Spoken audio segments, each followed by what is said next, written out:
Everyone আসসালামু আলাইকুম, welcome back to my another video. চলে এলাম আজকে খাসির মাংস কষা নিয়ে। ঈদ স্পেশাল খাসির মাংস কষা, সেটা আপনাদের সঙ্গে শেয়ার করব। এই জন্য আমি সমস্ত মশলা নিয়ে নিয়েছি। এটা আমি হাত মাখা করে রান্না করব। হাত মাখা করে রান্না করলে এই খাসির মাংস ভুনাটা এত টেস্টি হয়, আপনারা কল্পনাই করতে। 6টা পেঁয়াজ কুচি করে নিয়েছি, সেগুলো দিয়ে দিলাম। সঙ্গে দিয়ে দিব 10টা কাঁচা লঙ্কা চিরা, আদা থেতো করে নিয়েছি, রসুন থেতো করে নিয়েছি, সেই সঙ্গে দিব লবণ হাফ স্পুন, জিরা পরিমাণ মতো, দারচিনি 3 টুকরা, লবঙ্গ 3টা, গোলমরিচ 8টা এবং এলাচ 4টা। এছাড়াও দিব ঝালের গুঁড়া 1 স্পুন, হলুদের গুঁড়া 1 স্পুন। মাংসটা এখন আমি সুন্দর করে মাখিয়ে নিব। যতটা মাখা সুন্দর হবে, মাংসের টেস্টটা ততটাই মজাদার হবে। এবার আমি পরিমাণ মতো তেল দিয়ে দিব। 1 কেজি মাংস নিয়েছি এখানে আমি, আর সেই তুলনায় তেল দিলাম আমি 4 স্পুন। লাগলে পরে আবার দিব। মাখাতেই মনে হচ্ছে খেয়ে নিই। দেখতে পাচ্ছেন কতটা সুন্দর লোভনীয় হয়েছে। এবার আমার মাখাটা হয়ে গেছে।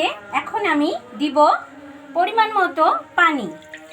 এই মাংসটা কষা কষা হবে, কোনো প্রকারের ঝোল থাকবে না, একদম মাখো মাখো হবে, খেতে দুর্দান্ত লাগবে। এখন আমি চুলোটা জ্বালিয়ে দিয়ে হাই হিটে কিছুক্ষণ এটা কষিয়ে নিব। এটাতে পানি দিয়ে দিয়েছি। এখন আমি ঢাকা দিয়ে এটা কুক করে নেব কিছুক্ষণ, মাঝে মাঝে নেড়ে দিব। ঢাকনাটা উঠিয়ে এখন নেড়ে দিব মাংসটা, যাতে নিচে লেগে না যায়। কারণ কাটা পেঁয়াজ রসুন দিলে পারে মশলাটা না বেটে দিলে লাগে না, তবুও নেড়ে দিতে হবে মাঝে মাঝে।